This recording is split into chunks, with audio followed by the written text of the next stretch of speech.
momentum begins to build. Soon enough, you'll notice a shift, not just in your body, but in your confidence, your energy, your outlook. That's the magic of habit.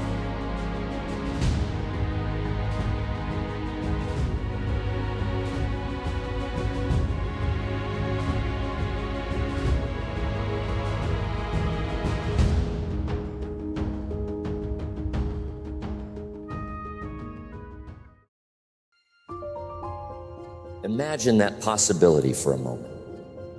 Just the thought of starting fresh, making a shift, a change so fundamental, it feels like pressing the reset button on your very existence. Now, I want you to understand this very clearly. Starting a new life isn't about suddenly running away from the one you're living now. It's not about throwing everything out and saying, I'm done with all of it. No. It's about taking deliberate, thoughtful action to reimagine, to rebuild, and to renew. Here's the first thing to remember. All things are created twice. Think about that.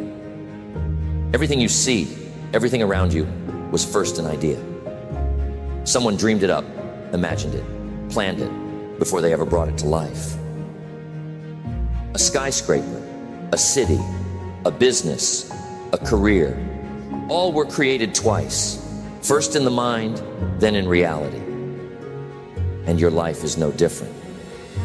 If you're ready to start a new life, then you're going to have to imagine it first, to envision every little piece. What does it look like? How does it feel? What does it mean? You're going to have to start by getting clear about that vision. People come up to me and say, how do I start turning things around?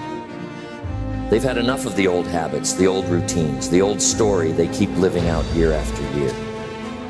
Now they want something new. And you know what I tell them? It begins with the decision. Nothing changes until you decide. It should. You have to make a decision so powerful, so committed, that it's as if you're drawing a line in the sand and saying, this is it. From this day forward, I'm creating a new story, a new path. Starting a new life means you've got to shake things up. Change something fundamental. Start with your environment, your associations, your daily habits. It's going to take courage. Why? Because most people get comfortable in their routines, even if they're miserable. Isn't that ironic? They settle into a rut, just getting by day after day, doing the same old things. But comfort, my friends, is the enemy of progress. If you're comfortable, you're not growing. And if you're not growing, you're slowly decaying. Ask yourself, what kind of life do I want to create? Don't just answer with generalities. Don't just say, I want to be happy, or I want to be successful. Get specific. Picture the details in your mind. If it's a new career you're after, what does it look like? What industry? What kind of people are you working with? If it's a better relationship, what qualities do you want to foster? And what kind of person do you want to be within that relationship? Now, here's a critical element. To start a new life, you've got to be willing to leave the old one behind. Sounds simple, but it's not easy. Why?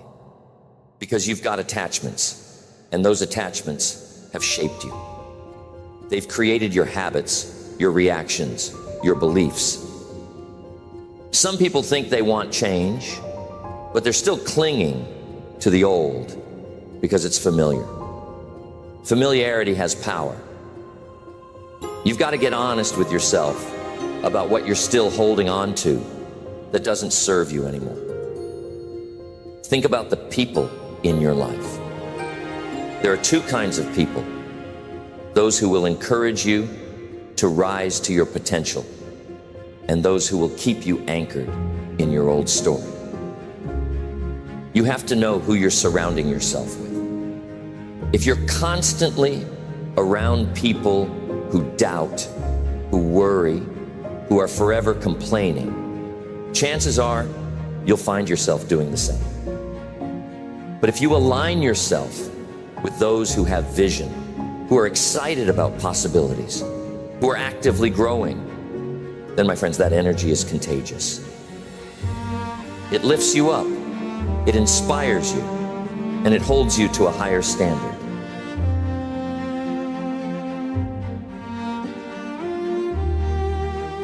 Changing your surroundings, though, is just part of the process. Starting a new life is also about changing the way you see yourself. You've got to have a vision of the person you're becoming. And I'm telling you, the way you see yourself dictates how you act. If you see yourself as someone who's struggling, who's just trying to get by, then that's exactly how you're going to live. But if you can look in the mirror and see someone who's on the rise, who's capable, confident, who has purpose, then every action you take will reflect that vision. You've got to start speaking the language of your new life. Words are powerful. They're seeds. If you speak words of possibility, you plant seeds of possibility. But if you speak the language of limitation, of self-doubt, of fear, that's what grows. Be careful of what you say, especially to yourself. Self-talk is a big part of transformation. Some people talk to themselves in ways they wouldn't dream of talking to someone else. They say things like, I can't do it. I'm not good enough. I'll never make it. Those words create shackles. The words you speak create the life you live. Starting a new life means new habits, because habits create momentum. Think of a habit as a daily vote for the person you want to become. One small habit done consistently over time can transform your life. Most people think that success is about big things. Big goals, big dreams, big changes. But in reality, it's the small daily disciplines that make all the difference. The man or woman you'll be a year from now is determined by what you're doing each day. If you want to get in better shape, you don't need to go from never exercising to running a marathon. Start with a daily walk or a commitment to eat one healthy meal each day. But do it every day.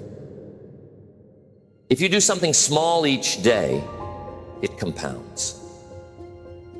And what's wonderful about that is momentum begins to build.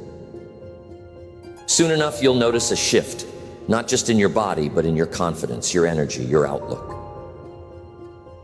That's the magic of habit. Now, here's something else to keep in mind. Starting a new life requires that you forgive yourself for the mistakes of the past.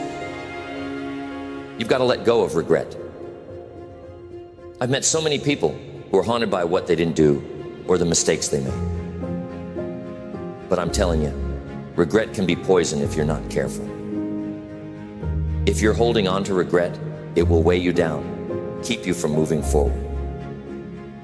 Now, I'm not saying ignore the past. There's value in learning from it. But once you've learned the lesson, let it go. Think of it this way. Imagine you're holding a heavy stone in each hand. One is labeled past failures, and the other is labeled missed opportunities. Now try climbing up a mountain, holding those stones. Impossible, right? To climb higher, you have to lighten your load. To start a new life, you have to release those stones. And here's something that most people don't think about, but that plays a major role in starting over: our beliefs. The beliefs you hold about yourself, about the world, shape your life. They're like a lens, filtering every experience. Starting a new life often means you need a new set of beliefs. You may need to challenge and discard beliefs that have kept you stuck. You know, it's often not reality that holds us back, but our perception of reality. It's the beliefs that keep us in place, that lock us into a life that's less than what we want. To start a new life, you may need to break free from the chains of those beliefs. Create new ones. Say to yourself, I am worthy of a better life. I have what it takes to change. If you say it enough, if you feel it, it begins to take root, and suddenly you're moving in a new direction. And I'm telling you, on the path to a new life, you're going to encounter challenges. That's just how it is. Change is uncomfortable, and that discomfort is a test of your resolve. Some people want change, but only if it's easy. They say, I want a new life, but they're not willing to put up with the trials that come with it. But those trials, those tests, they're what build character. They're what prove to you that you're serious. So here's my question for you. Are you willing to embrace discomfort for the sake of transformation?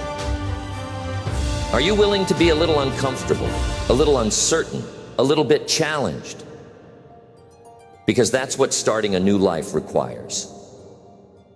It's going to demand more of you than the old life ever did. It's going to ask for more resilience, more patience, more courage. And I'm telling you, if you're willing to answer that call, if you're willing to rise to it, the rewards are worth every ounce of effort. Think about this for a moment. If you could design the life you want, what would it look like? What if you could wake up every day feeling excited, feeling purposeful, knowing you're doing something meaningful? Imagine a life where you're surrounded by people who uplift you, where you have energy, where you're constantly learning, growing, and becoming more. Imagine how that life would feel.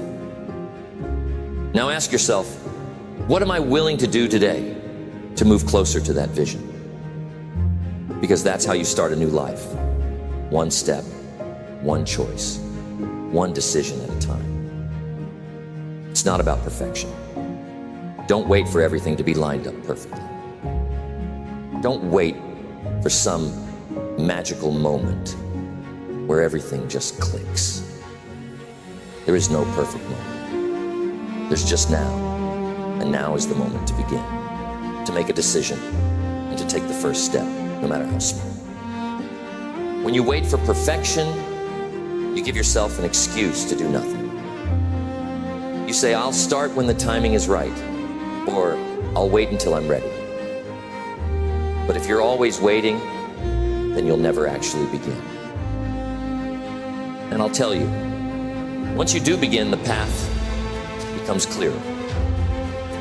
The next step reveals itself, and then the next. And before you know it, you're on your way.